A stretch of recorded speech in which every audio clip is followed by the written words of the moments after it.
జగిత్యాల జిల్లా పోరండ్ల గ్రామానికి చెందిన పడిగెల మల్లారెడ్డి పురుగుల మందు తాగి ఆత్మహత్యకు పాల్పడ్డాడు. ఎకరన్నర భూమితో పాటు గ్రామ శివార్లో ఉన్న 6 గుంటల స్థలాన్ని 6గురు ఆక్రమించుకున్నారంటూ అఘాయిత్యాన్ని కూడిగట్టాడు. భూ అక్రమదారులు చంపేస్తామంటూ బెదిరిస్తూ ఉండటంతో మనస్తాపానికి గురైన మల్లారెడ్డి పురుగుల మందు తాగాడు. భూమి ఆక్రమణ విషయంపై పలుమార్లు పోలీసులకు ఫిర్యాదు చేసినా పట్టించుకోలేదని కుటుంబ సభ్యులు ఆవేదన వ్యక్తం చేశారు. మల్లారెడ్డి మృతికి కారణమైన వారిని కఠినంగా శిక్షించాలని పోలీస్ స్టేషన్ ముందు నిరసన చేపట్టారు కుటుంబ సభ్యులు.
పోరండ్ల గ్రామానికి సంబంధించి సర్వే నంబర్ 82, 83లో ఒక 5 గుంటల భూమికి సంబంధించిన భూ వివాదం గత 20 సంవత్సరాల నుంచి నడుస్తూ ఉన్నది.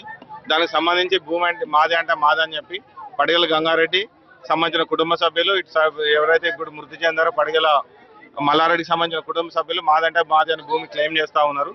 అది గత 20 సంవత్సరాల నుంచి జరుగుతున్న వివాదంలో వాళ్ళు రిపీటెడ్గా పోలీస్ స్టేషన్కి వస్తున్నారని చెప్పి మేము వచ్చిన తర్వాత ఎస్ఐ గారు నేను పర్సనల్గా భూమి మీదకి వెళ్ళడం జరిగింది. వాళ్ళిద్దరికి చూసిన తర్వాత ఇద్దరికి కూడా డాక్యుమెంట్స్ ఉన్నాయి. మోకా చూస్తే 20 సంవత్సరాల నుంచి భూ వివాదం నడుస్తుందని చెప్పిండ్రు. దానికి సంబంధించి ఎవరైతే మృతుల కుటుంబ సభ్యులు ఉన్నారో, తర్వాత ఎవరైతే నేరం ఆరోపిస్తున్న గంగారెడ్డి కుటుంబ సభ్యులు ఎవరైతే ఉన్నారో వారికి సంబంధించి మీ ఏదైనా వివాదం ఉంటే కోర్టులో కానీ లేకపోతే తహసీల్దార్ వద్ద కానీ తెలుసుకోమని చెప్పినాము. భూమి మీద ఎలాంటి గొడవలు పెట్టుకోవద్దని చెప్పి కూడా చెప్పి రావడం జరిగింది. దీనికి సంబంధించి దీన్ని మనసులో పెట్టుకుని 27వ తారీఖు గంగారెడ్డి అనే వ్యక్తి కూడా బెదిరించిండని చెప్పిండ్రు. దానికి సంబంధించి కూడా మాకు పోలీస్ స్టేషన్లో ఎలాంటి ఫిర్యాదు అయితే ఈ రోజు వరకు చేయలేదు. మేము నిన్న 1వ తారీఖు అతను ఉదయం 4:30 గంటలకు పురుగు మందు తాగి ప్రతిమ హాస్పిటల్లో చికిత్స పొంది చనిపోయాడు. దానికి సంబంధించిన కేసు నమోదు చేసుకున్నాం, దర్యాప్తు చేస్తూ ఉన్నాం. మరణ వాంగ్మూలం చేసిండ్రు. దాని మీద కూడా దానికి సంబంధించిన ఆధారాలన్నీ సేకరించిన తర్వాత నిజంగానే అట్లాంటిది ఏమైనా తేలితే కఠినంగా చర్యలు తీసుకుంటాం.